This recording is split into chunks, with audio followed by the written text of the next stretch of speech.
The phone rang at 2:47 in the afternoon, and my sister's voice carried a frequency I hadn't heard since we were children, hiding in our mother's closet during a thunderstorm. Not panic exactly, something beneath panic. The sound a person makes when they've already accepted the worst and are calling to say goodbye. Marcus, they're on Ridgefield. I dropped the socket wrench I'd been using to fix the generator. The clang echoed through the garage like a gunshot. Ridgefield was 4 blocks from her house. 4 blocks from where my 8 months pregnant sister sat alone because her husband Derek had driven to the distribution center in Carlo 3 days ago and never cussed back. How many? I asked.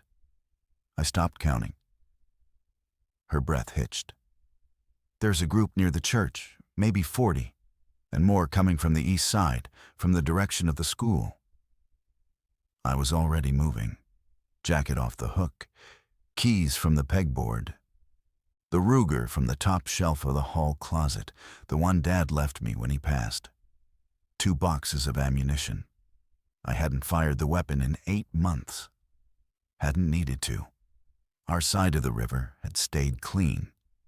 That was supposed to mean something. Leah, listen to me. Lock the back door, the one by the laundry room. You always forget that one. I locked it. I locked everything. I pushed the dresser against the bedroom door. A pause. Marcus, they're not just walking. Some of them are running. That changed the math. The slow ones were manageable. The runners meant the infection had mutated. Or these were freshly turned, still burning through whatever adrenaline their dying nervous systems could produce. Either way, it meant speed. It meant I couldn't take the river road and loop around. I needed the most direct route. 18 miles. That was the distance from my house in Granton to Leah's place in Southvale. 18 miles of highway, back roads, and the long stretch through Harmon County where the National Guard had pulled out 6 weeks ago, leaving behind nothing but razor wire and corpses they hadn't bothered to burn. I'm coming to get you, I said. You can't drive through Harmon. You know what's out there. I know exactly what's out there. That's why I'm leaving now. I can make it before dark if I don't stop. Silence on the line. Then, softly, the baby's been kicking all morning, like she knows. She. Leah had found out the gender at her last ultrasound. The one she'd driven 40 miles to reach because every nearby hospital had either been overrun or converted into a military triage center that turned away civilians. A girl. My niece. A person who didn't exist yet, but who already demanded that I get in that truck and drive. Stay away from the windows. Keep your phone charged. I'll call you when I'm past the Harmon checkpoint. I hung up before she could argue. Before she could tell me it was suicide. Before the fear in her voice could infect me the way the world outside had already been infected. The truck was a 2009 Ford F-150 dark blue, with 200,000 miles on the odometer and a transmission that whined on inclines. I'd reinforced the front grille with steel plating 3 months ago when the first wanderers appeared near the bridge. Bolted a sheet of 1/4-inch steel across the radiator housing. It wasn't elegant, but it meant I could push through a cluster without losing the engine. I loaded the truck bed with what I could carry quickly. Water jugs, the medical kit, a pry bar, 2 gas cans, both full, a wool blanket for Leah. I threw everything in without organizing it because time was a currency I was hemorrhaging with every second I spent in that garage. The sun was already angling west. I had maybe 5 hours of usable daylight. 5 hours to cover 18 miles that, before the collapse, would have taken 20 minutes. Now those 18 miles might as well have been a continent. I turned the key. The engine caught on the second try. And I pulled out of the driveway knowing that the house behind me, the house I'd grown up in, the house I'd fortified, the house I'd survived 7 months in, might never see me again. The road was waiting. So were they. The first 3 miles were deceptively quiet. Granton had emptied gradually over the past 2 months. Families loading whatever they could carry and heading north toward the supposed safe corridor near the Canadian border. I'd stayed because Leah was too far along to travel safely, and because someone had to maintain the generator network that kept the water pumps running for the few families who remained. I passed the Okafor house first. The front door stood open, swinging lazily in the breeze. Davy Okafor and I had played basketball together in high school. He'd evacuated with his wife and twin sons in June, left me his propane tanks and a handwritten note that said simply, "Don't wait too long, Marcus." The Henderson property was next, and this one made me grip the steering wheel harder. The windows were shattered. Dark streaks ran down the vinyl siding in patterns I'd learned to recognize. Something had gotten inside. Something had fed. I didn't slow down. At the intersection of Maple and Route 9, I made my first real decision. Route 9 was the official evacuation corridor, which meant it was also the most congested, the most picked over, and the most likely to be blocked by abandoned vehicles or military debris. The alternative was Kellner Road, a 2-lane county road that cut through farmland and connected to Highway 31 at the edge of Harmon County. I took Kellner. The farms on either side had gone to seed. Corn that should have been harvested months ago stood brown and brittle, creating walls of dead vegetation that limited visibility to whatever was directly in front of me. I kept the speed at 40, fast enough to maintain momentum, slow enough to react. That's when I saw the first one. It was standing in the middle of the road, about 300 yards ahead. A man, or what had been a man. He wore the remnants of a postal uniform, the blue fabric shredded across the chest, and he stood perfectly still with his head tilted at an angle that suggested his neck muscles had partially deteriorated. The infected did that sometimes, went into a kind of standing dormancy when there was no stimulus. No sound, no movement, no prey. I eased off the gas and let the truck coast. The engine noise would reach him before I did. The question was whether he was a slow one or a runner. If slow, I could swerve around. If he charged, I'd accelerate through. At 200 yards, his head snapped toward me. The movement was sudden, mechanical, like a bird of prey locking onto a field mouse. His jaw worked open and closed rapidly, producing a clicking sound I could hear even through the closed windows. That clicking was a summoning behavior. I'd read about it in the CDC briefings that had circulated before the communication networks collapsed. One infected clicks, and others within a quarter-mile radius respond. I pressed the accelerator. The truck surged forward. At 100 yards, the postal worker began to move, not toward me, but perpendicular, cutting toward the cornfield to my left. That was wrong. They didn't retreat. They didn't evade, unless they were hurting. The corn to my left exploded with movement. 3 figures burst through the dead stalks, sprinting directly at the truck's driver's side. They were fast, terrifyingly, impossibly fast. Their bodies contorted into the hunched, forward-leaning posture of the recently turned. One was a teenager in a varsity jacket. One was an older woman in a nightgown. The third was missing an arm below the elbow and didn't seem to notice or care. I swerved right, felt the tires bite gravel on the shoulder, corrected hard, and floored it. The one-armed runner slammed into the truck bed with a sound like a sack of wet concrete dropped from a rooftop. I checked the mirror and saw it tumble across the asphalt, roll twice, and begin to stand again. The postal worker was gone, vanished back into the corn, learning, adapting, using the others as an intercept team. My hands were shaking when I hit 55 on the straightaway. The engine whined in protest. I tasted copper in my mouth and realized I'd bitten the inside of my cheek hard enough to draw blood. I was 4 miles from home.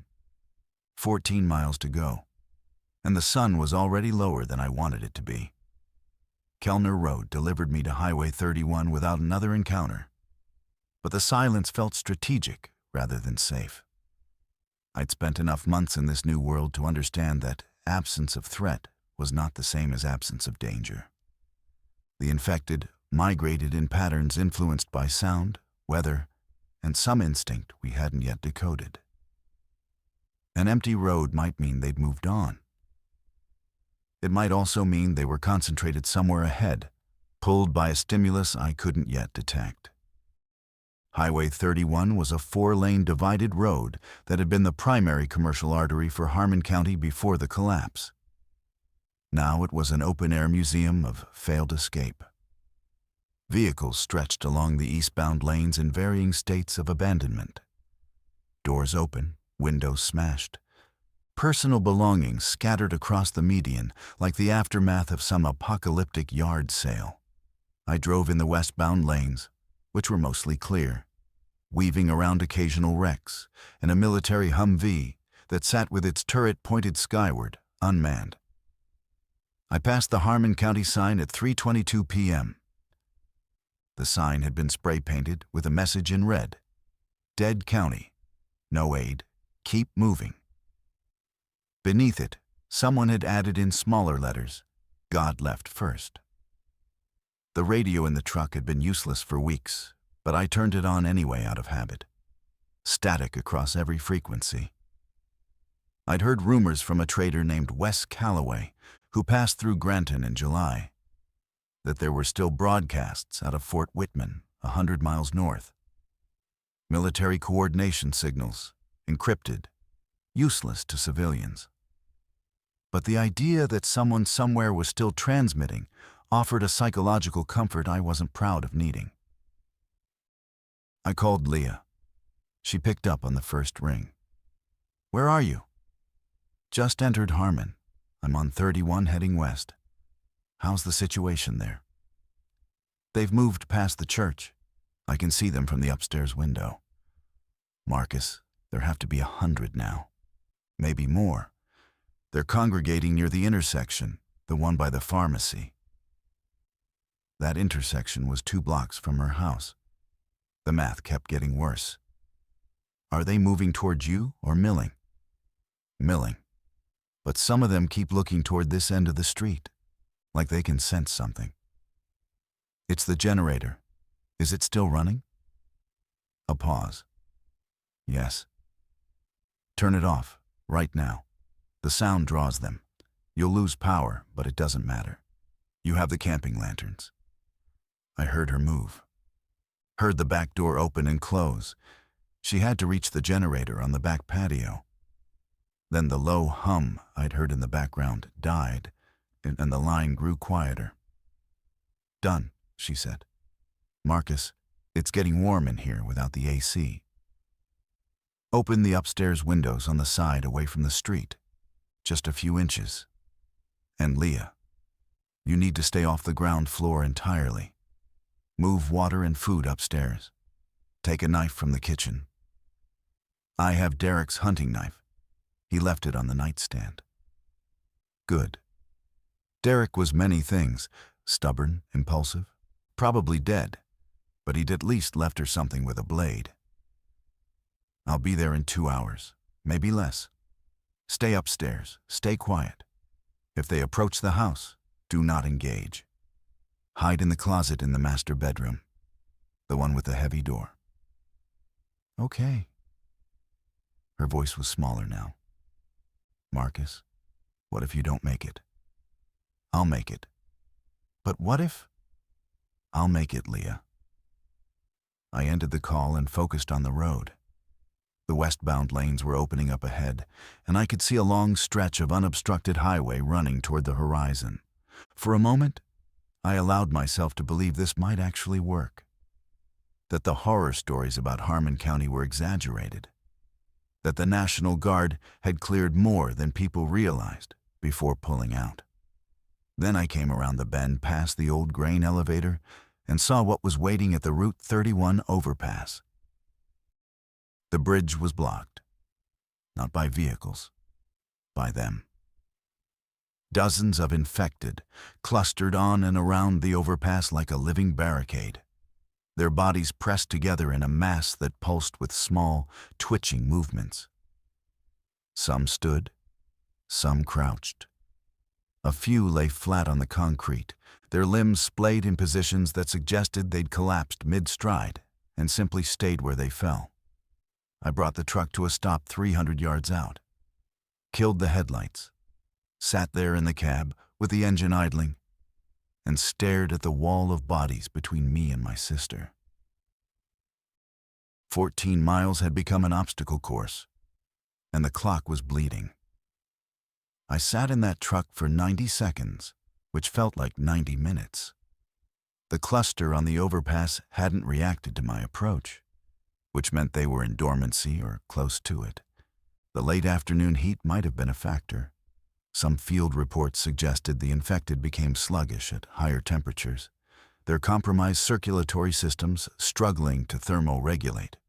But sluggish wasn't inert, and dormancy could break in an instant. I pulled up the county map I kept folded in the glove compartment.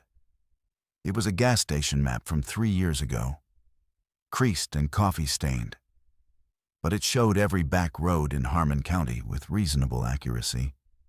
If the overpass was blocked, I had two alternatives.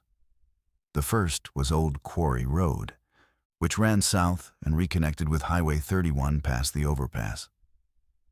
The detour would add 3 miles and take me through the town of Ridley, population 1,200 before the collapse, current population unknown.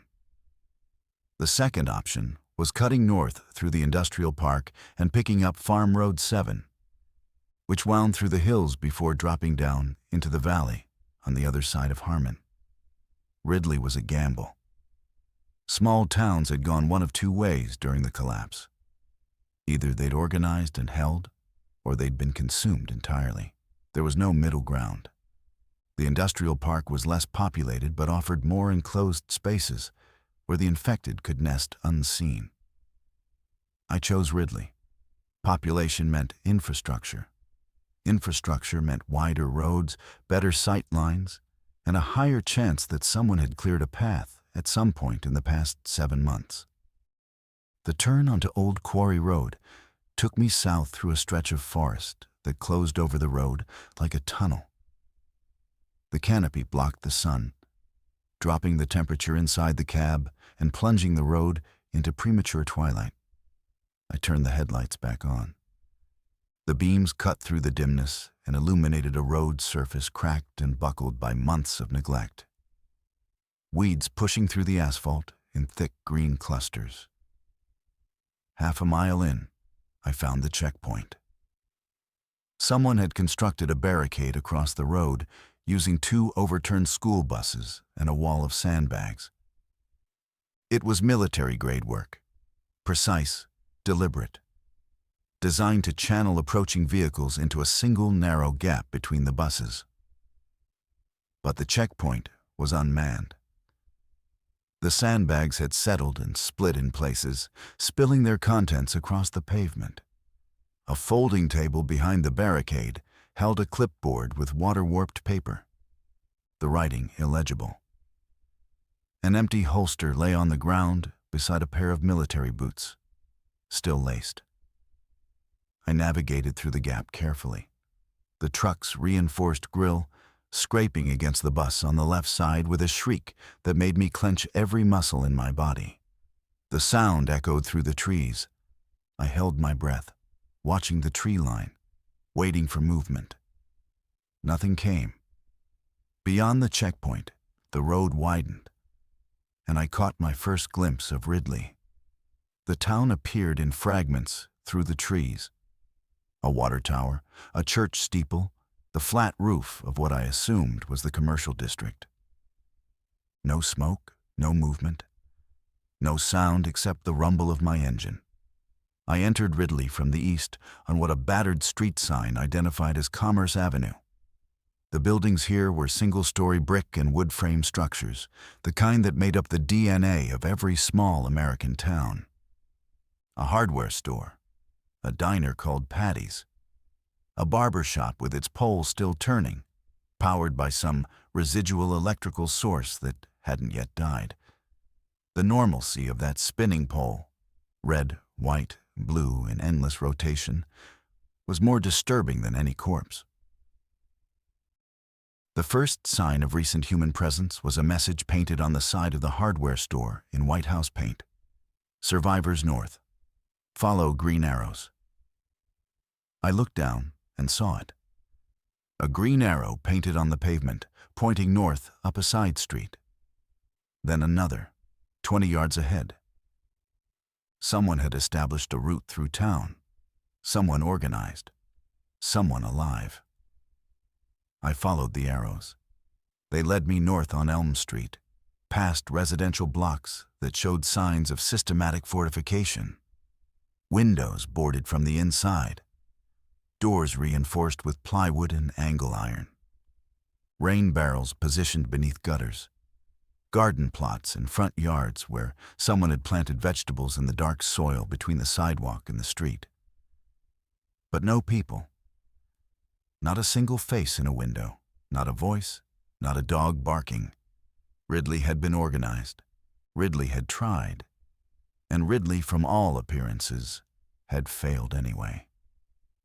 The green arrows terminated at a church parking lot on the north end of Elm Street. The church itself was a white clapboard structure with a modest steeple, the kind built by hands rather than contractors. Its front doors were open. Not broken open, propped open with cinder blocks, intentionally, as if inviting entry. I stopped the truck at the edge of the lot and studied the building. The windows were intact. No dark streaks on the walls, no signs of forced entry or violence.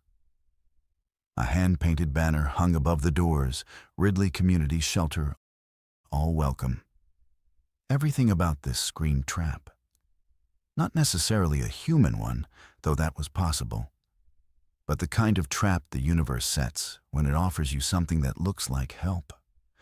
I'd learned that lesson in the first weeks, when a working gas station turned out to be bait set by looters who'd killed 2 people for a pickup truck worse than mine. But I needed information. I needed to know if the road through Ridley's west side was passable.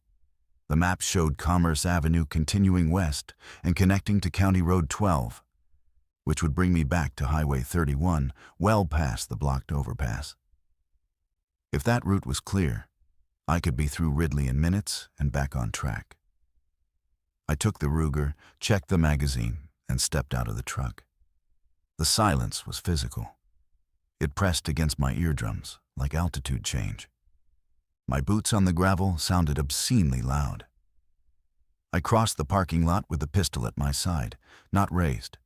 I'd learned that approaching with a weapon drawn invited escalation from both the living and the dead. Inside the church, the pews had been pushed to the walls, and the open floor space converted into a living area. Cots, sleeping bags, plastic bins labeled with masking tape, medical, food, water, clothing, a children's corner with coloring books and a stuffed bear that sat propped against the wall like a tiny, silent witness. Everything was organized. Everything was abandoned. The food bins were empty but clean. No rotting supplies, no scattered waste. Whoever had run this shelter had packed up and left methodically. I found the information I needed on a bulletin board near the altar. Someone had pinned a hand-drawn map of Ridley with annotations. Red X marks indicated infected concentrations. Blue circles marked safe houses, and a thick green line traced the evacuation route. North on Elm, west on Birch, south on County Road 12, then west to Highway 31. A note pinned beside the map dated 5 weeks ago. Evacuation complete. 43 survivors relocated to Fort Whitman staging area. Road to CR 12 is clear as of this date. God bless. Pastor Ellen Marsh. 43 survivors out of 1,200. That ratio sat in my stomach like a stone. I took the map from the board, folded it, and turned to leave. That's when I heard the cough. It came from the back of the church, behind a door marked Pastor's Office. A human cough. Wet, labored, but unmistakably human. The infected didn't cough. Their respiratory systems operated on whatever minimal function the pathogen required. They wheezed, they clicked, they sometimes produced a sound like grinding teeth. But they didn't cough. I moved to the door, knocked twice. "I'm not infected," a voice said from inside. Male, middle-aged, exhausted. "I'm also not armed, so if you're here to rob me, congratulations. You've hit the absolute bottom of the barrel." I opened the door. The man sitting on the floor of the pastor's office was gaunt, bearded, and wrapped in a sleeping bag despite the heat. He wore glasses with a cracked left lens and had the look of someone who hadn't eaten properly in days. A bottle of water sat beside him, nearly empty. A Bible lay open on his lap, though his eyes were closed. "I'm Marcus," I said. "I'm passing through." He opened his eyes. "Raymond Weeks. I was the pharmacist. I stayed behind when the evacuation happened because I was too sick to travel." He paused to cough again. "Pneumonia. Ironic, isn't it? Survived the end of the world. Might get taken out by a lung infection." "I can't stay," I said immediately, because I could feel the pull of obligation already tightening around my chest, the weight of another person's need threatening to slow me down. "My sister's trapped in Southvale. She's pregnant. I have to reach her before dark." Raymond nodded slowly. "Then you need to know about the bridge on County Road 12. Raymond told me what he knew while I gave him water from my supply and 2 protein bars from the stash I kept in my jacket. The exchange felt transactional, and I hated myself for framing it that way internally. But the clock was running, and compassion had become a resource I couldn't afford to spend without return. "The bridge on CR 12 crosses the Harmon River about 2 miles west of here," he said between bites. "It's a single-lane iron truss bridge, old, built in the 40s. When the guard pulled out, they rigged it with charges." My stomach dropped. "They blew it." "No, that's the thing. They rigged it but never detonated. The withdrawal was chaotic. They were losing people faster than they could evacuate. The charges are still on the bridge, wired, live, as far as I know." "So the bridge is intact but wired to blow." "Correct. Pastor Ellen's people crossed it during the evacuation. They were careful, stayed on foot, moved slow, didn't drive vehicles across because of the weight and vibration. But for a truck like yours..."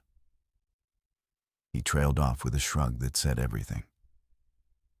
I processed this. The bridge was the only crossing point on CR 12 for miles. If I couldn't cross there, I'd have to backtrack to Highway 31 and find another way around, which meant going back past the overpass cluster, which meant more time, which meant darkness. "Is there a way to disarm the charges?" I asked. Raymond almost laughed. "I'm a pharmacist, not an explosives technician. I can tell you the difference between amoxicillin and azithromycin, but C4 is outside my professional scope." Fair enough. I'd have to assess the bridge myself and make a judgment call on the ground. "One more thing," Raymond said as I stood. "The west side of Ridley isn't as clean as the east. When the evacuation happened, most of the infected in the area were concentrated south of town. But they've drifted. I can hear them at night sometimes, moving through the streets. Not many, maybe a dozen.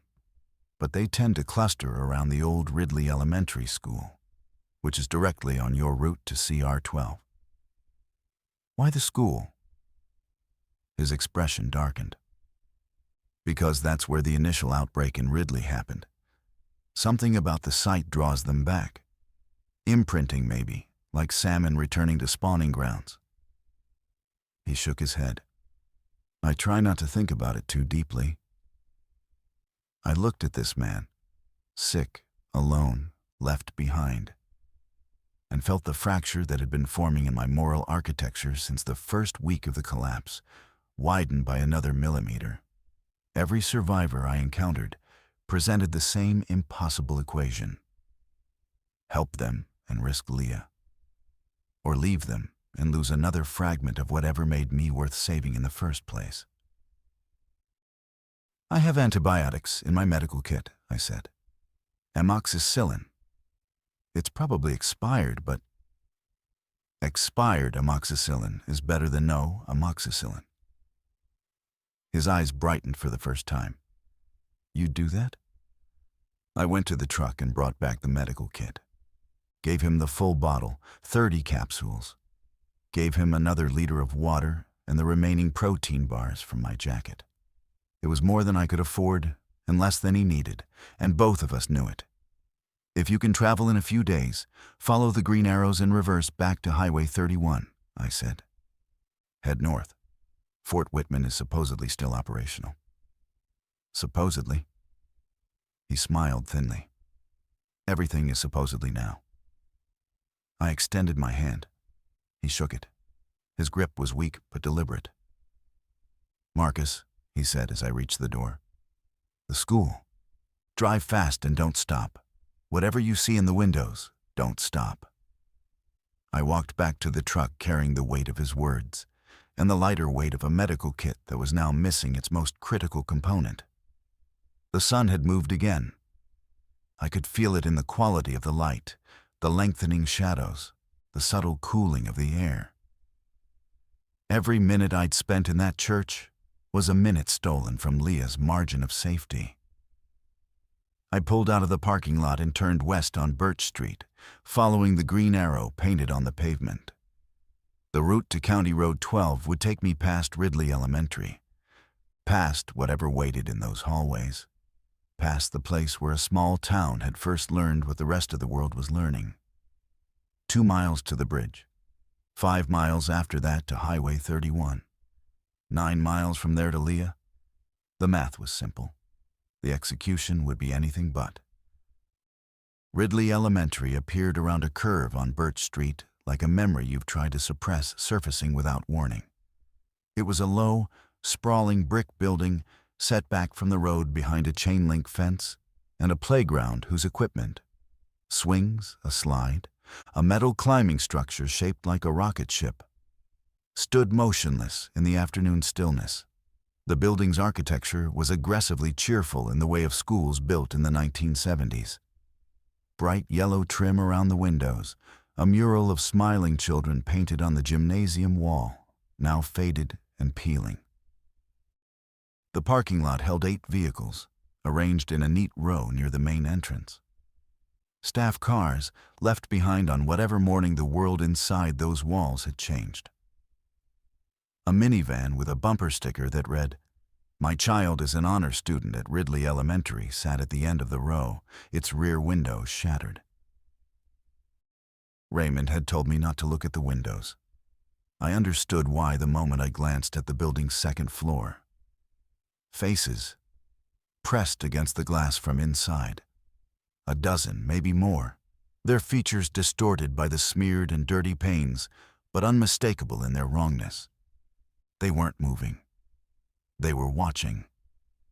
Standing at the windows of what had probably been classrooms, their bodies arranged in a parody of children waiting for dismissal, staring outward at a world they no longer belonged to. I pressed the accelerator and kept my eyes on the road. The fence was between us. The building was set back 50 yards.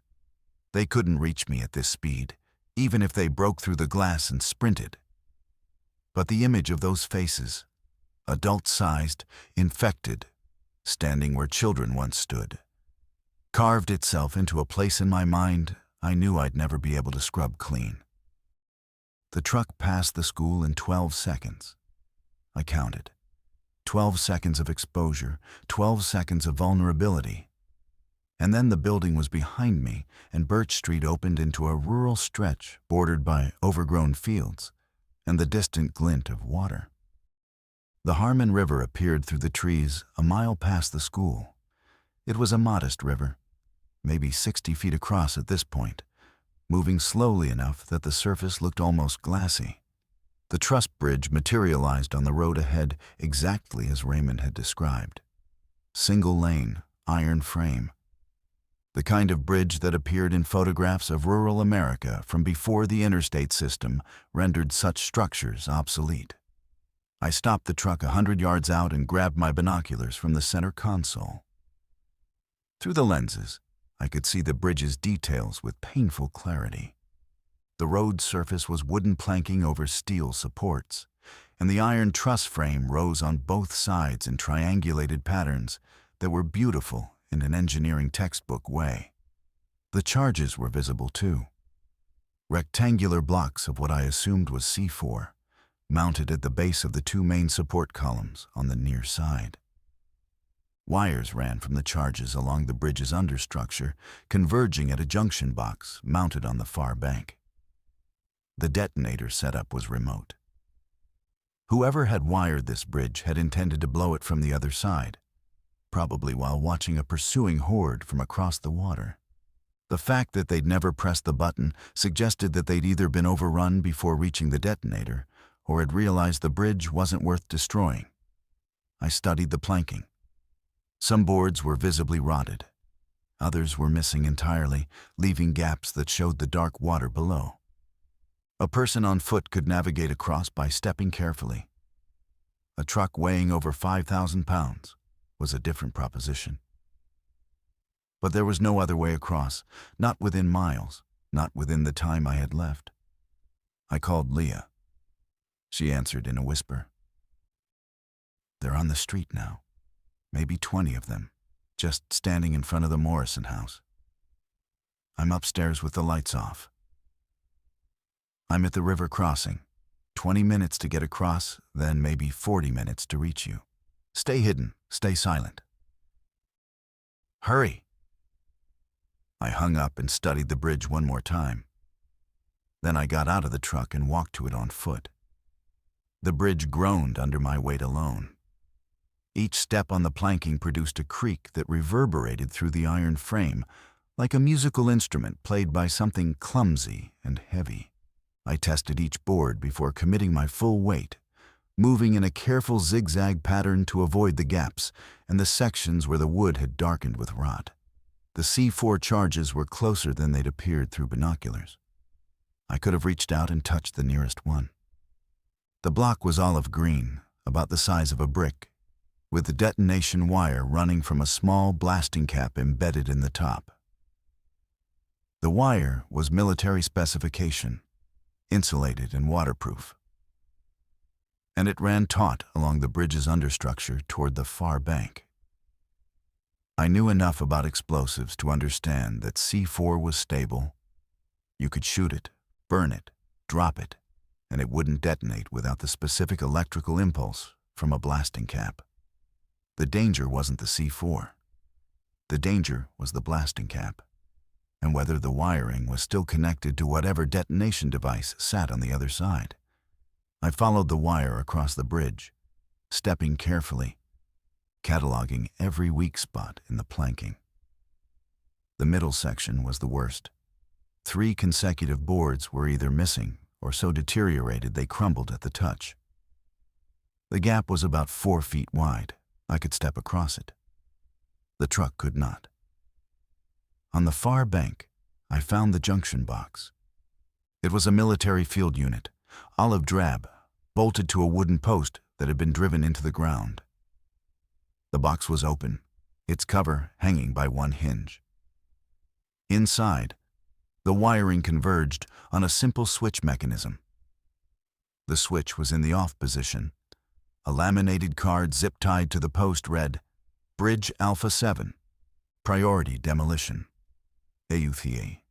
Captain Reeves, 4th Engineer Battalion."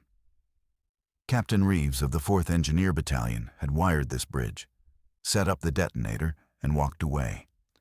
Whether by choice or by force, the bridge had been spared. I pulled the wires from the junction box entirely, yanked them free with both hands, feeling the connections snap, and threw the loose ends into the river. Whatever residual danger the charges posed, it was now reduced to inert blocks of plastic explosive with no means of detonation. The truck was the remaining problem. That 4-foot gap in the middle section would swallow a tire and potentially crack an axle. I needed to bridge the gap, which meant I needed material. I looked around the far bank. The military had established a small staging area here. A cleared patch of ground with tire tracks, a stack of empty ammunition crates, and a pile of lumber that had probably been intended for additional fortification. The lumber was rough-cut pine, weathered but solid.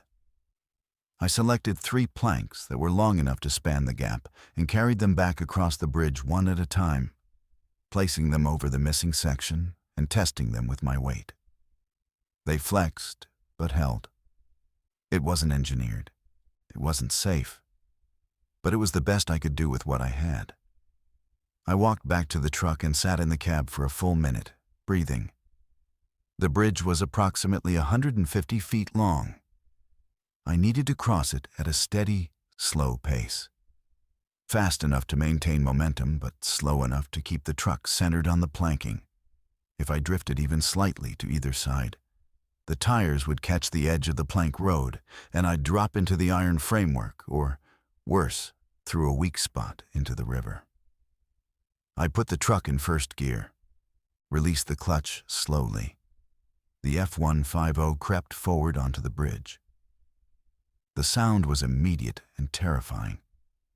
Every plank I crossed produced a scream of stressed wood, amplified by the iron frame into a resonance that carried across the water and into the trees on both banks. The truck vibrated with harmonics I could feel in my teeth. I gripped the wheel so hard my knuckles went white and watched the planking ahead through the windshield, keeping the tires on the strongest sections, adjusting constantly. 50 feet. The bridge swayed almost imperceptibly.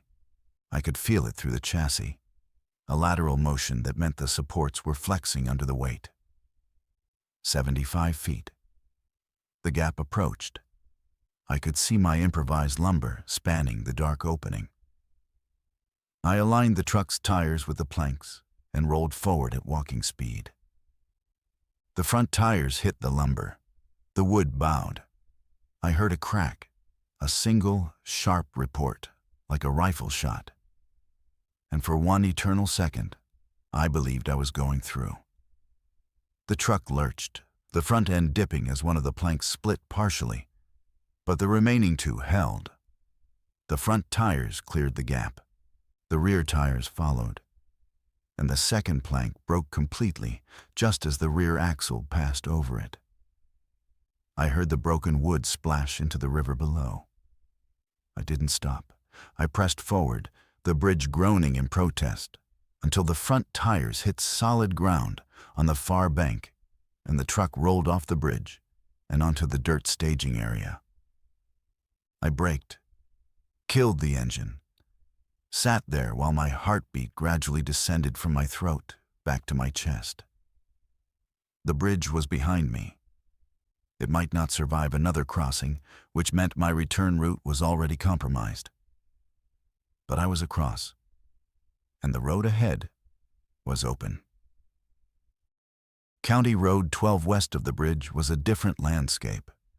The terrain shifted from the flat agricultural land of eastern Harmon to rolling hills covered with mixed hardwood forest. The road climbed and descended in long, sweeping curves that limited forward visibility, but also meant that anything ahead of me was equally blind to my approach. I'd been driving for 7 minutes when I came upon the convoy. 3 vehicles, a white panel van, a silver SUV, and a sedan that had once been red, but was now coated with so much dust and grime it appeared brown, were parked at angles across both lanes. Not crashed, positioned. This was a deliberate blockade, arranged to force any approaching vehicle to stop. I stopped 200 yards back and assessed. The vehicles appeared empty. No movement in the cabs. No figures visible around or behind them. But the positioning was too precise to be accidental, and the spacing between the vehicles was exactly wide enough to suggest a gap had been left intentionally. A funnel, like the checkpoint at the school buses. I was weighing my options when a figure stepped out from behind the SUV. A woman, mid-30s, wearing a canvas jacket and cargo pants. She held a shotgun pointed at the ground in a carry position that suggested familiarity. She raised one hand in a gesture that was neither greeting nor threat, a command to stay. A second figure appeared on the other side, behind the van. A man, younger, with a baseball cap and a hunting rifle slung across his back. He climbed onto the van's roof and sat there, watching me through what appeared to be a scope. Living people, armed, organized. This was either a rescue or a robbery, and the distinction would depend entirely on what they wanted and what I had. The woman walked toward my truck with the careful, measured stride of someone who had done this before. She stopped 30 feet away and called out, "Engine off, hands on the steering wheel where I can see them." I complied, turned the key, placed both hands at 10 and 2. She approached the driver's window. Up close, her face was weathered but alert, her eyes scanning the truck's interior with practiced efficiency. She noted the Ruger on the passenger seat, the supplies in the back, the reinforced grille. "You alone?" "Yes." "Where are you headed?" "Southvale. My sister is there. She's pregnant and trapped." Something shifted in her expression. Not sympathy exactly, but recognition. The acknowledgement of a motivation she could verify against her understanding of how people behaved in this new world.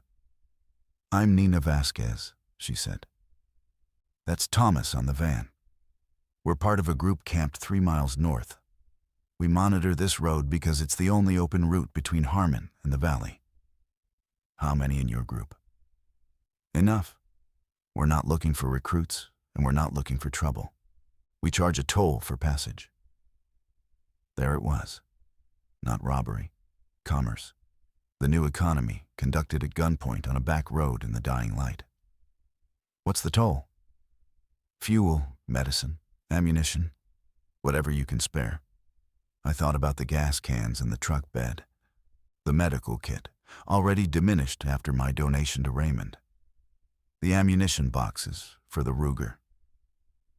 "I can give you 2 gallons of fuel," I said. "I need the rest to reach Southvale and get my sister out." Nina studied me. "The road between here and Highway 31 is clear. We keep it that way. That's worth more than 2 gallons. 3 gallons. That's my ceiling. I run dry before Southvale and my sister dies. Her and the baby." She held my gaze for a long moment. Then she glanced back at Thomas, who had been listening. He gave a slight nod. 3 gallons, Nina said. "And you tell anyone you meet that the Ridley Passage is controlled. We protect this road. We deserve compensation." I got out, poured 3 gallons from one of my reserve cans into a container Nina produced, and watched the fuel level of my survival margin drop by 1/3. It was extortion wrapped in the language of service, and it was also, I had to admit, not unreasonable. They were maintaining a road. They were keeping it clear. In the old world, that was called infrastructure. In this one, it was called a toll. Nina gave me one piece of intelligence worth more than the 3 gallons combined. She told me about the herd. "There's a mass migration moving southeast through the valley," she said, leaning against my truck's tailgate with the casual posture of someone delivering a weather forecast. "Started 2 days ago. We estimate 300 to 400 infected, moving in a loose column along the river basin. They're following the water. How close to Highway 31? They'll intersect it somewhere around mile marker 42. Maybe already have. If you're taking 31 west to Southvale, you'll hit them. Mile marker 42 was approximately 6 miles from Leah's neighborhood. If the herd was moving southeast and had already reached 31, they could be pushing into Southvale's outskirts by nightfall. The 100 infected Leah had seen near the pharmacy might not be a local cluster. They might be the leading edge of something far larger. The timeline had just collapsed. I wasn't racing darkness anymore. I was racing a wave. I thanked Nina, got back in the truck, and drove through the gap in their blockade at a speed that made the sedan's side mirror whip past my window, close enough to touch. Tomas watched me go from his perch on the van's roof, his rifle resting across his knees. County Road 12 delivered me to Highway 31 in 11 minutes. The intersection was unguarded, unmarked, and eerily pristine. I turned west onto 31 and opened the throttle. The engine protested at 70 miles per hour. The transmission grinding, the reinforced grille creating wind resistance it was never designed for. But the road was clear and flat, and I 8 miles like a man, swallowing medicine. The landscape along this stretch of 31 was suburban sprawl that had been interrupted mid-growth. Housing developments in various stages of completion stood on both sides, some with houses, some just foundations and framing. A few that were nothing but graded lots and utility stubs. The developers had been racing to build before the market shifted. Then the market ceased to exist. At mile marker 44, I saw the first evidence of the herd Nina had described. The road surface was smeared with dark biological material, not blood exactly, but the residue that the infected left when they moved in large numbers. It was a slick, organic film that made the tires hiss and reduced traction. I slowed to 50 and tightened my grip on the wheel. At mile marker 43, the residue thickened. I began to see stragglers, individual infected, separated from the main body, moving slowly along the highway's shoulder like exhausted marathon runners at the back of the pack. They turned as I passed, their heads tracking the truck with the mechanical precision I'd come to associate with the later stages of infection. But they didn't pursue. They were too far gone, too depleted, their bodies running on whatever final reserve of pathological energy the virus provided. I counted 11 stragglers over the next half mile. Then the count became irrelevant because the road ahead darkened with movement. The herd occupied both lanes of the highway in a mass that stretched from the tree line on the left to the drainage ditch on the right. Hundreds of figures, moving with the slow, inexorable momentum of floodwater, their bodies packed tightly enough that individual forms blurred into a single organism. The sound reached me even through the closed windows. A collective moan that was less vocalization than vibration. A frequency that resonated in the bones. I was doing 50. They were a quarter mile ahead. I had seconds to decide. I could stop, turn around, find another route. But there was no other route. CR-12 was behind me, its bridge compromised. Every side road on the map dead-ended into residential developments with no western outlet. Highway 31 was the only path to Southvale, and the herd was standing on it. I could wait for them to pass, but Nina said they'd been moving for 2 days, and a column of 400 infected at walking speed could take hours to clear a single point. Hours I didn't have. Hours Leah didn't have, or I could go through. The truck weighed 5,500 pounds with its cargo. The steel plating on the grill added another 100. At 50 miles per hour, that was an enormous amount of kinetic energy. But the herd was deep, dozens of rows. And everybody I hit would decelerate me, stress the radiator housing, risk cracking the windshield. I made the decision the way I'd made every decision since the collapse, by calculating which option gave Leah the best chance of surviving the night. I accelerated to 65, locked my seatbelt, said her name once, quietly, like a prayer, and drove into the wall of the dead. The first impact was catastrophic in its sensory totality. The truck struck the leading edge of the herd at 63 miles per hour, and the world became a chaos of collision, noise, and fractured movement. Bodies hit the grill and deflected sideways. The windshield cracked in a spiderweb pattern from something that struck it at the upper right corner. The truck shuddered, decelerated, and I felt the tires lose traction momentarily on the slick road surface before gripping again. I kept my foot on the gas. The speedometer dropped, 60, 55, 50, as the mass ahead absorbed my momentum. The sound was indescribable. I will not attempt to describe it further because the human language shouldn't have words for what I heard during those seconds. 20 yards in, the windshield's crack propagated across the entire pane, turning the glass opaque on the passenger side. I could only see directly ahead through a clear section the size of a dinner plate. The truck's engine screamed at high RPM as the tires slipped and caught, slipped and caught. The temperature gauge began climbing. I held the wheel straight with both hands and stared through my small window of visibility. Bodies parted or fell. The truck plowed forward. I refused to count seconds because counting would mean acknowledging that each second might be the one where the engine overheated, the radiator punctured, or a body jammed beneath the axle and brought me to a halt in the center of a horde. Then, as suddenly as it had begun, it ended. The density thinned. The impact stopped.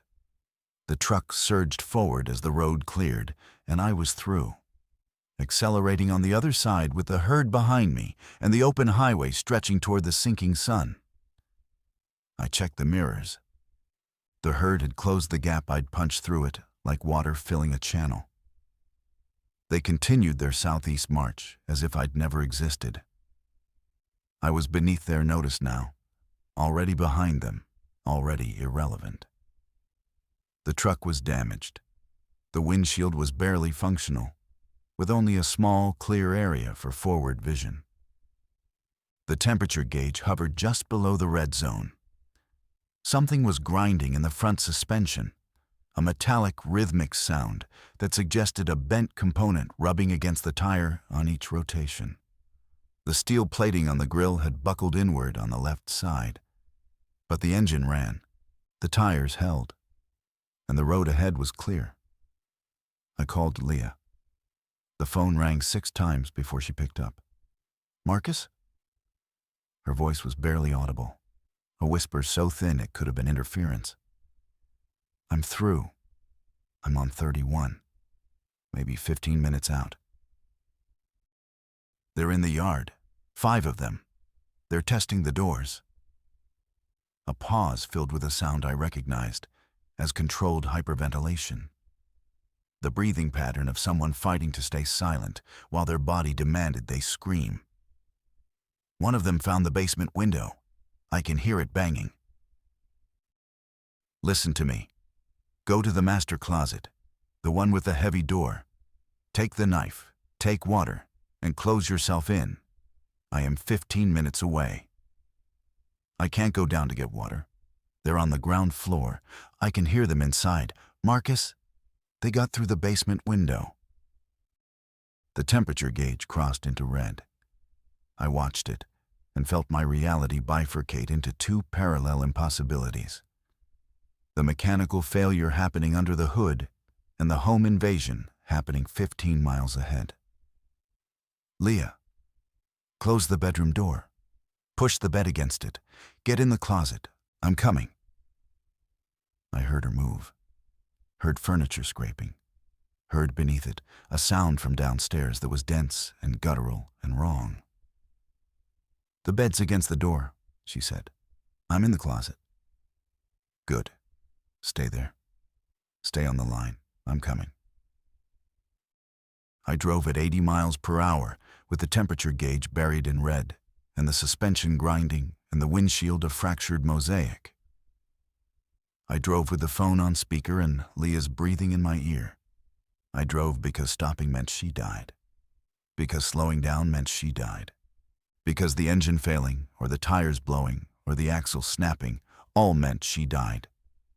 And the baby, who hadn't yet drawn her first breath, would never draw it. Southvale's city limits sign appeared at 5:47 p.m.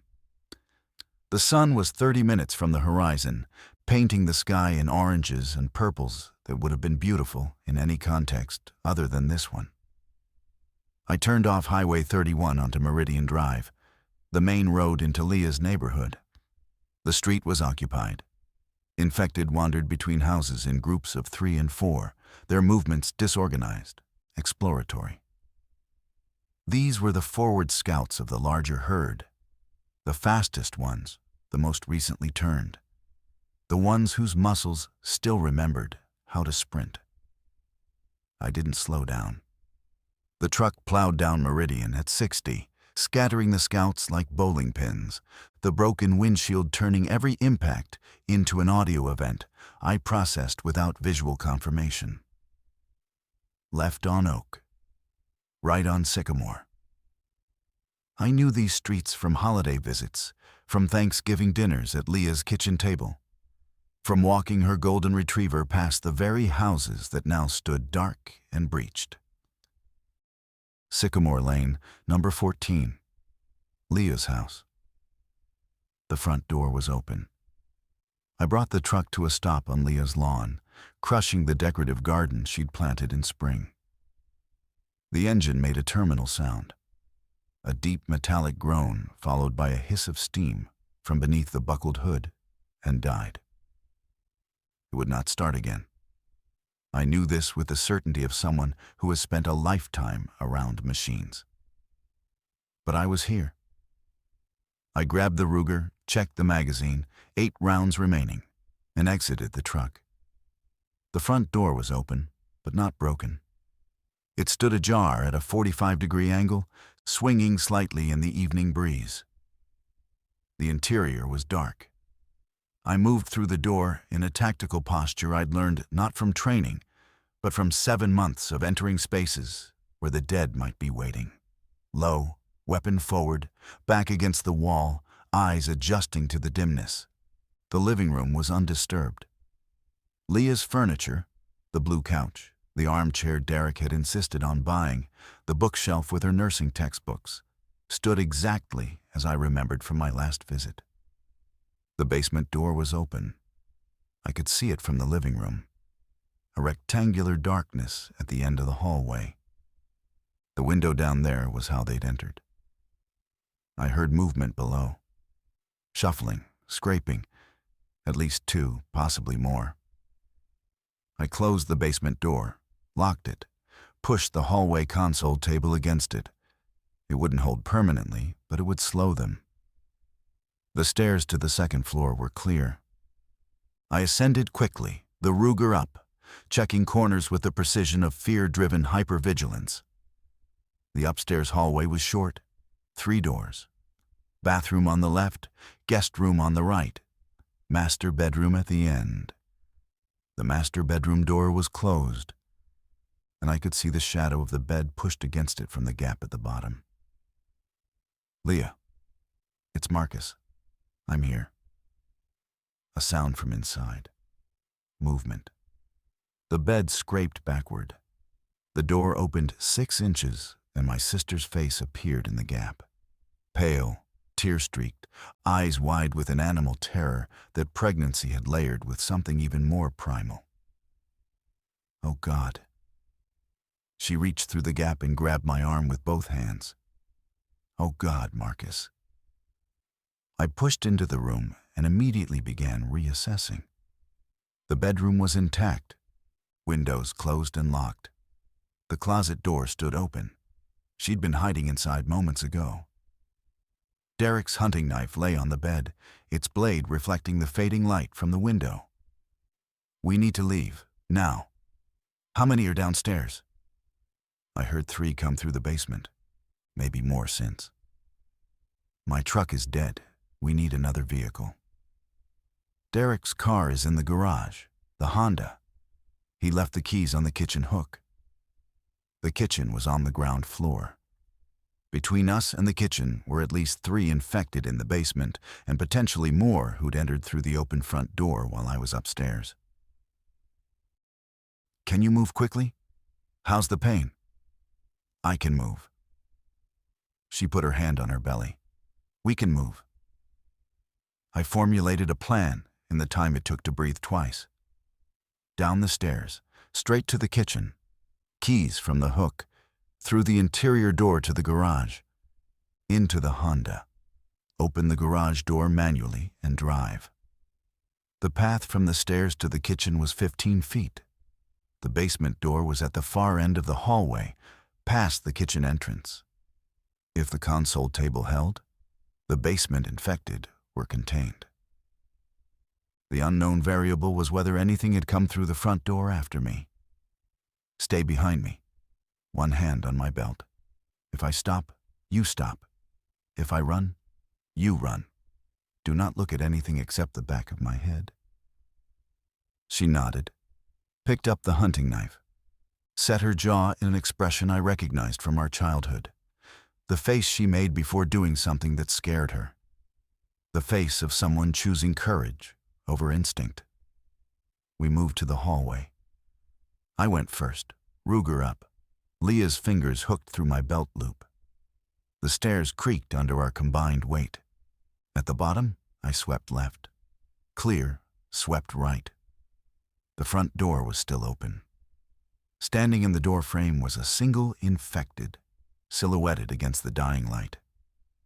It was facing away from us, its head tilted upward, that characteristic dormancy posture. It hadn't hurt us yet.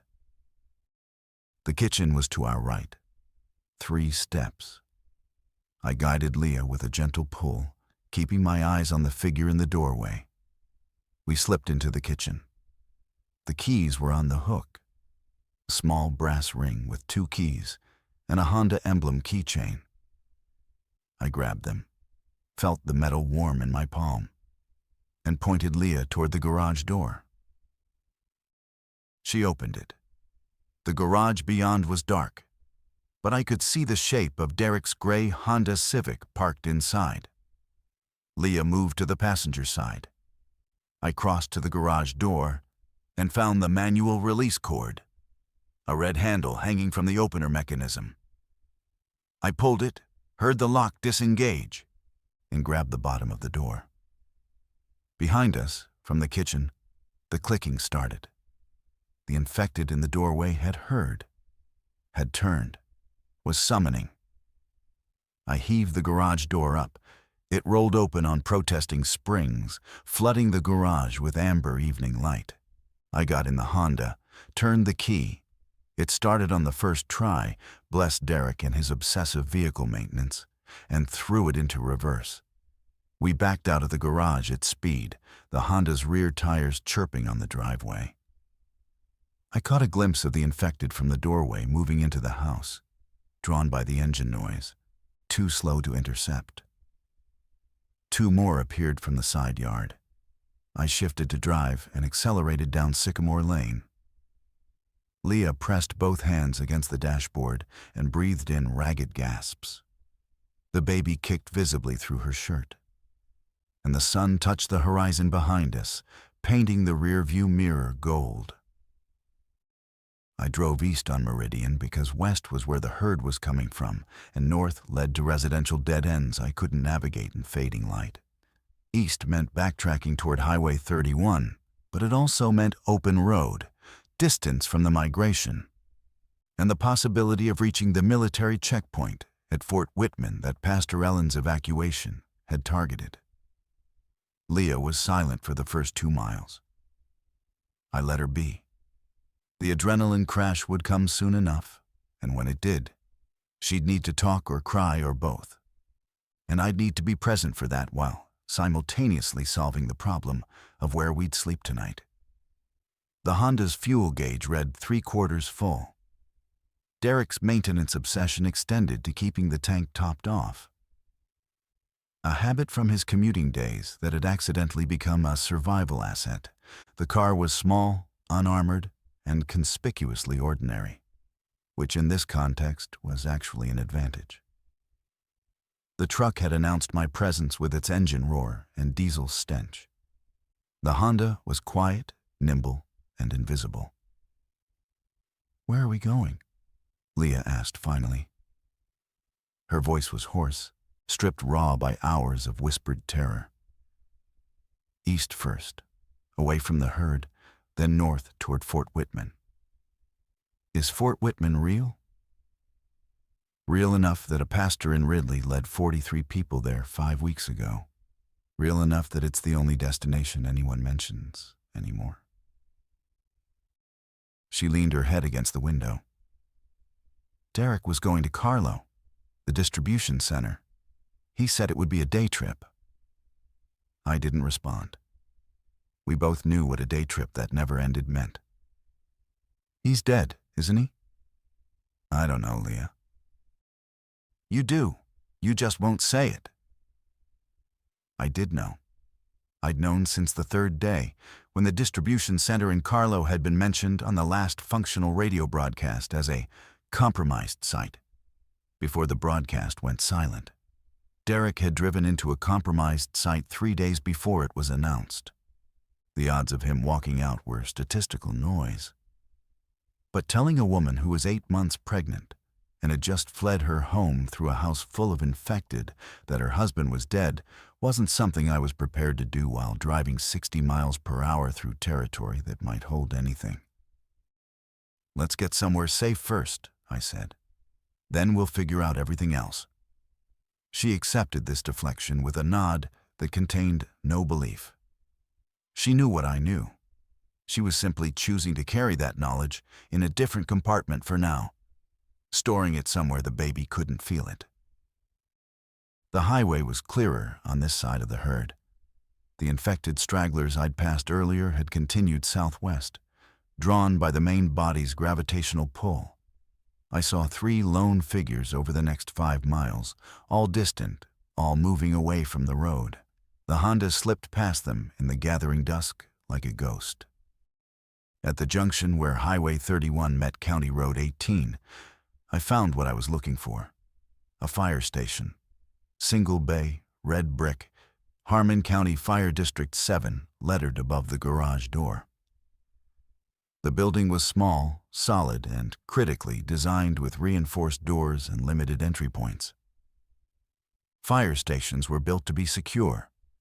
They held supplies, medical equipment, and sometimes emergency communications gear. The bay door was down and locked. The personnel entrance on the side was locked too, but the Ruger solved that problem with a single round through the deadbolt. The report echoed across the empty landscape, and I watched the tree line for 30 seconds before entering. Inside, 2 cots in the crew quarters, a kitchenette with canned goods in the cabinets, a first aid station with gauze and antiseptic, and, mercifully, prenatal vitamins in a bottle labeled with a handwritten note that read, "For expecting mothers, Ridley Community Shelter." Pastor Ellen's network had extended even here. I cleared every room, every closet, every cabinet large enough to hold a body, clean, empty, undisturbed since whatever day the firefighters had responded to their last call and never returned. I brought Leah inside, locked the door, pushed a filing cabinet against it, drew the blinds.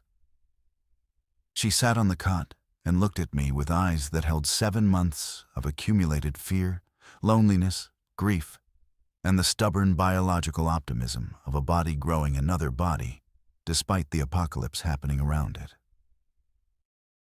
"Thank you," she said. 2 words, sufficient. I sat watch that night while Leah slept. She'd eaten 2 cans of soup cold from the pantry. We couldn't risk the heat or light of the stove. And taken the prenatal vitamins with water from the station's emergency supply. She was asleep within 15 minutes of lying down, her body surrendering to exhaustion with the completeness of someone who had been running on terror for days. I sat in a chair by the window with the Ruger in my lap and watched the road through a gap in the blinds. The moon was 3/4 full, casting enough light to see the highway intersection and the tree line beyond. Nothing moved. The herd was miles south and west, pursuing whatever instinct drove its migration. We were in a pocket of temporary silence, and I knew enough not to mistake it for safety. My mind cataloged the day's decisions the way an accountant reviews a ledger.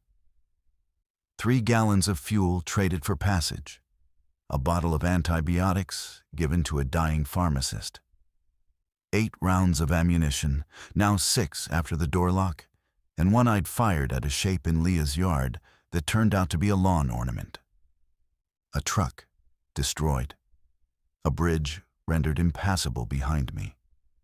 Each decision had cost something. Each had purchased something else. Whether the balance sheet was positive, only the next few days would reveal.